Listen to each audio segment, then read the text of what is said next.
வியக்க வைக்கும் தகவல்களை பார்க்கலாமா வாங்க. இந்தியாவில் பார்த்தீங்கன்னு சொன்னால் பல நம்ப முடியாத அதிசயங்களும் ஆச்சரியமான இடங்களும் இருக்கிறதுன்னு தான் சொல்லணும். அப்படிப்பட்ட இடங்களில் ஒன்று தான் பார்த்தீங்கன்னா மகாராஷ்டிரா.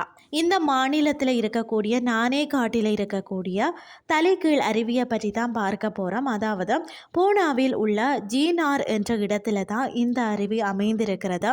இது மேற்கு தொடர்ச்சி மலையில் உள்ளது. இந்த இடத்தை மும்பையில் இருந்து 3 மணி நேர பயணத்தில் அடையலாம். இந்த அருவி பார்த்தீங்கன்னு சொன்னால் தலைகீழாக விழுவதற்கான காரணம் இந்த இடத்துல இருக்கக்கூடிய காற்றின் வேகம் மிக அதிகமாக இருக்கிறதால அது கீழே விழும் அருவியின் நீரை மேல் நோக்கி தள்ளுகிறதா. இது புவியீர்ப்பு சக்தியை மீறிய ஒரு அதிசய நிகழ்வாகவும் இருக்கிறதா. இந்த அருவியை அடைய நடந்து செல்லக்கூடிய பாதையானது பல நூற்றாண்டுகளுக்கு முன்பு, அதாவது சத்ரபதி சிவாஜி காலத்தில் வணிகம் செய்வதற்காக பயன்படுத்தப்பட்டதாகும். இன்னும் பார்த்தீங்கன்னா அந்த வழியில் மிக பழமையான குகைகளும் கல்வெட்டுகளும் காணப்படுகிறதா. இந்த அருவியை பார்த்துவிட்டு வந்த எல்லாருமே ஒருமித்த குரல்ல கூறுவது என்னன்னு சொன்னால், இந்த இடம் பூமியிலேயே காணப்படும் சொர்க்கம் என்பதே ஆகும். அவ்வளவு அழகு தன்னுள்ள புதைச்சி வச்சிருக்கிறது என்றே சொல்லலாம். அதாவது நானே கடுமையான மலையேற்றம் செய்பவர்களுக்கான இடம். இருந்தாலும் நீங்களே முதல் முறையாக இந்த இடத்திற்கு செல்ல விரும்பினால் மழைக்காலத்தில் செல்வதே நல்லதாகும்.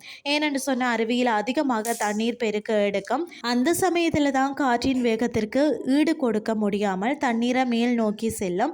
அந்த அதிசய நிகழ்வை கண்கூடாக காண முடியும். இந்த இடத்தை அடைவதற்கான மலையேற்றம் 4 முதல் 5 கிலோமீட்டர்கள் ஆகும். இதற்காக எடுத்துக்கொள்ளப்படும் நேரம் பார்த்தீங்கன்னா 5 மணி நேரம். கண்டிப்பாக நல்ல காலணிகளை அணிந்து செல்வது அவசியமாகவும் இருக்கிறதா. முக்கியமாக பார்த்தீங்கன்னு சொன்னால் மழைக்காலத்தில் கூடுதல் கவனம் தேவை.